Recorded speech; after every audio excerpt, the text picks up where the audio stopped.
जय हिंद। बहुत बहुत स्वागत है आप सभी का अपने YouTube channel glory of village में। तो थंबनेल देख के आप लोग को पता चल ही गया होगा कि मैं किस टॉपिक पे बात करने वाला हूँ। देखिए, आज हम लोग इस वीडियो में ये जानेंगे कि जो अशोक स्तंभ है लौरिया में वो किनके द्वारा बनाया गया है और वो कौन से पत्थर से बनाया गया है, और ये भी जानेंगे कि जो उनके द्वारा बौद्ध स्तूप बनवाया गया है वो कितने हैं और कहाँ बनवाया गया, कब कब उसकी खुदाई की गई और उसमें से क्या क्या निकला, क्या क्या रहस्य उसके अंदर छुपा हुआ है। ये सारा चीज इस वीडियो में हम लोग जानने वाले हैं। और ये भी जानेंगे कि अशोक के जितने भी शिलालेख थे वो कहाँ कहाँ तक फैले हुए थे, और उसके बाद ये भी जानेंगे कि जहाँ तक फैले हुए थे वहां तक का भूमि क्या मौर्य वंश का था या फिर कहीं से उन लोगों ने प्राप्त किया था, किसी से युद्ध लड़के जीता था या फिर उनको किस चीज में मिला था। ये सारा चीज जानेंगे इस वीडियो में, तो आप बने रहिए, अंत तक देखिए, पूरा देखिए। तो चलिए शुरू करते हैं। देखिए, ये है अशोक स्तंभ। ये इसकी ऊंचाई, कुल ऊंचाई 32 फीट है। इसको बनवाया किसने है तो अशोक, सम्राट अशोक ने इसको बनवाया है। देखिए, ये हजारों वर्ष पहले बनाया गया है लेकिन अभी तक इसकी चमक नहीं गई है। ये उसी तरह से चमकता है शायद पहले उस जिस तरह से, यानी कि मैंने पूछताछ किया तो पता चला कि 3-4 पीढ़ी उस तरह से देखती आ रही है जिस तरह से अभी भी है। ठीक है, उसके बाद हम देखिए गोला जो है ना, ये गोलाकार, इसको उस टाइम अबेकस कहा जाता था। अशोक के सबसे ज्यादा अभिलेखों में या फिर कहीं पे देखिएगा स्तंभों में सबसे ज्यादा इस सिंह का यूज किया गया। सबसे ज्यादा इस सिंह को, यानी कि जो भी स्तंभ बनाए गए हैं उस पे इस सिंह को, दहाड़ते हुए सिंह को जरूर बैठाया गया है। ठीक है, इस पे एक शिलालेख है जो आपको यहाँ पे दिखाई दे रहा होगा। ये ट्रेस नहीं है, इसको हम लोग के द्वारा नहीं पढ़ा जा सकता है, लेकिन जेम्स प्रिस्नेप ने 1837 ईस्वी में इसको पढ़ के इस पे जो चीज लिखा गया था उसको यहाँ पे है। ये भी ट्रेस उतना नहीं है कि जितना आदमी पढ़ सकता है, ये पढ़ा नहीं जा सक रहा है हम लोग से, हम लोग पढ़ भी नहीं पाएंगे। लेकिन हाँ, मिला मिला के अगर कुछ वक्त लगेगा, कुछ ज्यादा टाइम लगेगा। जिस तरह से उन्होंने, जेम्स प्रिंसेप ने उसका जो भी, जिस तरह से हम लोग क ख ग जिस तरह से पढ़ते हैं ना, उस तरह से उसमें भी उस तरह का है। देखिए, इसको अ बोला जाता है, इसको आ बोला जाता है। उसी तरह से पूरा, यानी कि जितना भी अल्फाबेट पढ़ते हैं हिंदी अल्फाबेट, उस तरह से यहाँ पे वो अल्फाबेट है। ठीक है, ये खरोष्टी लिपि है। कौन सी लिपि है? खरोष्टी लिपि है, यानी कि खरोष्टी और ब्राह्मणी लिपि, दो लिपियों का यूज वहां पे किया। यानी कि सम्राट अशोक के जो भी काल में शिलालेख मिले हैं ना, वो क्या बोलते हैं, खरोष्टी लिपि और ब्राह्मणी लिपि दोनों में किया गया है। ठीक है, आप उधर अफगानिस्तान पाकिस्तान की तरफ जाइएगा तो अलग लिपि है और इधर का लिपि अलग है। देखिए, और उसको यहाँ पे लिखा गया, उसको ट्रांसलेट करके जेम्स प्रिंसेप ने 1837 में अपने भाषा में ट्रांसलेट किया और निकाला। ठीक है, मैं उम्मीद करता हूँ कि इस चीज को आप लोग समझ गए होंगे। और ठीक यहीं से 2 किलोमीटर आप लोग दक्षिण पश्चिम के तरफ चलिएगा तो आपको मिलेगा बौद्ध स्तूप। चलिए उसको दिखाते हैं। ये है वो बौद्ध स्तूप, ये है।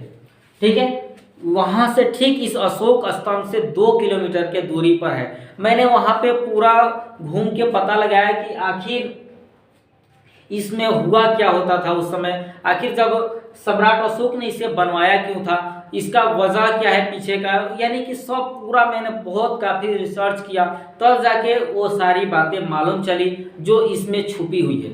ठीक है, सबसे पहले अलेक्जेंडर कनिंघम ने 1862 में इसकी खुदाई की।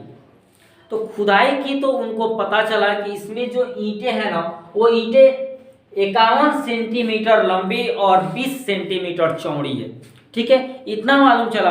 और उसके बाद कुछ समय हेनरी नाम के एक पुरातत्वविद हुआ करते थे, उन्होंने भी इसकी कुछ टीलों की खुदाई की और उनको भी वही चीज मालूम चला जो इन सभी पुरातत्वविदों को मालूम चला था। अब लास्ट में बताएंगे कि वो क्या चीज मालूम चला था। और जब इन लोगों को मालूम चला ना, तो एकदम हैरान होके रह गए कि आखिर ये क्या चीज है, आखिर ये कैसे हो सकता है। ये बहुत हैरत अंगेज में पड़ गए थे, बहुत हैरान हो गए थे उन लोगों ने कि आखिर ऐसा भी हुआ होगा। उसके बाद 1905 में टी ब्लॉक नाम के एक पुरातत्वविद हुए, उन्होंने 4 टीलों का इसमें से खुदाई की, 4 टीलों की खुदाई की और उसके बाद जानने की कोशिश की कि आखिर अंदर क्या हो सकता है। ठीक है, तो उनको भी वही चीज मालूम चला जो पहले 2 वैज्ञानिकों को मालूम चला था। उसके बाद 1935-36 में गोपाल मजुमदार ने भी खुदाई की। जब उन्होंने टीलों की खुदाई की ना, तो उनको भी वही चीज मिला जो सभी को मिला था। फिर 1939 में घोष द्वारा इसकी खुदाई की गई। देखिए उसमें मिला क्या क्या था ये जान लेते हैं। देखिए जब खुदाई की गई उस दौरान वहां पे मानव की कुछ अस्थियां मिली थी, हड्डियां मिली थी और कुछ हड्डियों के जले हुए राख मिले थे। जब उन लोगों ने देखा कि आखिर ये चीज है क्या, मैंने पूरा रिसर्च के टाइम मैंने भी बहुत काफ़ी उसमें सोच में पड़ गया था कि आखिर इस स्तूप में हड्डियाँ क्यों मिल रही है या फिर यहाँ पे वो राख क्यों मिल रहा है, हड्डियों का राख क्यों मिल रहा है। तो ठीक उसी तरह से इन सभी वैज्ञानिकों को मिला था और वहाँ पे एक सोने का पत्थर मिला था जिसपे एक औरत खड़ी थी। ठीक है, यानी कि चित्र बनाया गया था, उस पे एक औरत खड़ी थी। उसके बाद वो वहाँ पे बहुत काफ़ी मात्रा में राख का जमाव मिला था, यानी कि बहुत काफ़ी मात्रा में राख का जमाव मिला था और वहीं पे बहुत ज़्यादा अस्थियां भी मिली थी। तो मैंने भी वहाँ पे कुछ ग्रामीणों से पूछने की कोशिश की कि क्या ऐसा सच है, कि ऐसा हो सकता है कि वहाँ पे इस तरह का यहाँ पे मिला हुआ है। तो उन लोगों ने कहा कि हाँ, हमारे भी जो पूर्वज थे उन लोगों के समय में जब खुदाई हुआ था तो वो लोग वहाँ पे अपनी आंखों से देखा था इस चीज़ को कि हाँ ये चीज़ प्राप्त हुए थे। मैंने बहुत एक आदमी से नहीं 2-3 ऐसे व्यक्तियों से पूछताछ किया ताकि हम उस तरह से बता सकें आप लोगों को कि हाँ ऐसा हुआ था। तो वहाँ पे उस तरह का हुआ था, मिलाप भी था।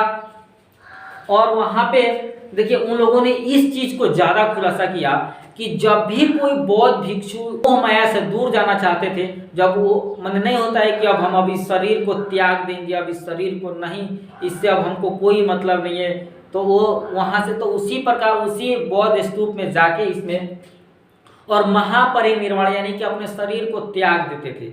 ठीक है, तो वहीं वो अस्थियां हुआ करती थी। जब मुझे ये चीज़ की पता चल गई तो मैंने सोचा कि क्यों ना इस पे एक वीडियो बना दूं और उन लोगों को तक पहुंचाऊं कि जो चीज़ इस चीज़ के बारे में नहीं जानते हैं या फिर कभी नहीं गए हैं, वो लोग भी देखेंगे तो कहेंगे कि हाँ मैं भी एक बार चलता हूँ, घूमता हूँ। वहाँ का जो दृश्य है ना बहुत अच्छा है देखने में, या फिर कुछ भी वहाँ पे जाइए आप, 2 घंटा 3 घंटा समय बिताइए और देखिए, घूमिए, वहाँ से आइए। ठीक है, अब आप लोग सोच रहे होंगे कि आखिर बनवाने का वजह क्या रहा होगा। तो ये समझ लीजिए कि जो सम्राट अशोक थे ना वो बौद्ध धर्म के प्रचारक थे और ये बौद्ध धर्म के प्रचार हेतु बनाया गया था। देखिएगा बौद्ध धर्म के प्रचार हेतु बहुत काफी शिलालेख भी मिले हैं और बहुत काफी स्तूप भी मिले हैं। ठीक है, और यहाँ पे देखिए 3 पंक्तियों में, इसको 3 पंक्तियों में कुल 15 स्तूप टीले हैं, यानी कि टीला कुल मिलाकर 15 टीला है यहाँ पे, यानी कि 3 पंक्तियों में ये विभक्त है। उसके बाद चलिए देखते हैं, अशोक का जो साम्राज्य था वो बहुत बड़ा था और अशोक के साम्राज्य देखिए, यानी कि यहाँ अफगानिस्तान, बलूचिस्तान होते हुए पाकिस्तान, ये पूरा वो साम्राज्य था, मौर्य वंश, मौर्य साम्राज्य था। और यहाँ पे इडिक्ट्स ऑफ अशोक यानी कि अशोक का शिलालेख है। देखिए कहाँ कहाँ है, ये जितने आपको ये चीज दिखाई दे रहा है ना वहाँ वहाँ अशोक का शिलालेख। इससे आप लोगों को पता चल जाता होगा कि कितना बड़ा साम्राज्य था। वो जहाँ भी गए युद्ध किए, लड़ाई किए, जीते, वहाँ पे वो अपना एक शिलालेख, एक स्तूप, एक क्या बोलते हैं, एक स्तंभ बनवाए थे। ठीक उसी तरह से देखिए, और आप ये भी देखते हुए कि जहाँ पे भी अशोक का स्तंभ है वहाँ पे ये चक्र है। और आप ये भी देख रहे होंगे कि जो हमारा तिरंगा झंडा है, हम लोग का देश का जो तिरंगा झंडा है उसमें भी अशोक का ये चक्र है। तो आखिर इसका काम क्या है, ये हम लोग को क्या प्रेरणा देता है, यह क्या दर्शाता है? तो देखिए यह दर्शाता है कि गति में ही जीवन है।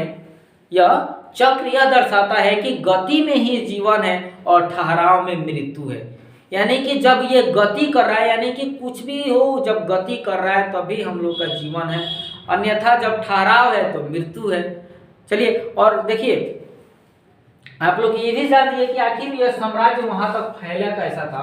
तो मैंने पिछले वीडियो में बताया था आप लोगों को कि जो इनके दादा अशोक के दादा जो हुआ करते थे चंद्रगुप्त मौर्य, उन्होंने सेल्यूकस की बेटी से शादी किया था। तो जब उन्होंने उससे शादी किया ना, तो उनको दहेज में काबुल, गंधार, मकरान, हेरान, ये चारों उनको दहेज में मिला हुआ था, जो अभी वर्तमान में अफगानिस्तान, पाकिस्तान, बलूचिस्तान इतना है। तो आप सोच लिए होंगे कि कितना बड़ा साम्राज्य हुआ करता था जब अखंड भारत था। तो ठीक है, तो एक और चीज है जो मैं अभी बता नहीं पाया हूँ, उसको बता दे रहा हूँ। मैंने भी अपने पूर्वजों से सुना है, यानी कि जो भी बूढ़ बुजुर्ग जो भी व्यक्ति थे, मैं उन लोगों से कुछ जानकारियां हासिल कर रहा था, बहुत दिनों से इस पे चल रहा था काम। उसके बाद मैंने देखा कि क्यों ना इसके बारे में और भी जो ग्रामीण लोग हैं उनसे पूछा जाए। तो मैंने पूछताछ किया तो पता चला कि यहाँ से जब यहाँ की चोटी पर से जब खड़ा होके उस टाइम के जो पूर्वज लोग थे वो लोग खड़ा होके देखते थे ना, तो एक चाणकीगढ़ है हम लोग के, इसके जस्ट उत्तर दिशा में लगभग 15-20 किलोमीटर के रेंज है उसमें। तो वहाँ यहाँ से जब खड़ा होके देखा जाता था ना, तो वहाँ पे अगर कोई दीप जलता था तो यहाँ दिखाई देता था, अगर यहाँ पे कोई दीप जलाया जाता था तो वहाँ दिखाई देता था। यह पूर्वजों का कहना है, और पता ना इस पे बहुत काफी मैंने रिसर्च, लेकिन कोई प्रमाण नहीं मिल पाया इसका। मैं सोच रहा हूँ कि इसका अगला वीडियो वहीं चाणकीगढ़ पे ही बनाया जाए, उसके बाद हम बनाएंगे तक्षशिला पर, उसके बाद नालंदा विश्वविद्यालय पे। देखिए, अगर आप चंपारण की धरती से है तो प्लीज आप सब्सक्राइब कीजिए, लाइक शेयर कीजिए और उन लोगों तक पहुंचाइए जो लोग इसके बारे में नहीं जानते थे। तो चलिए मिलते हैं अगले वीडियो में, तब तक के लिए जय हिंद।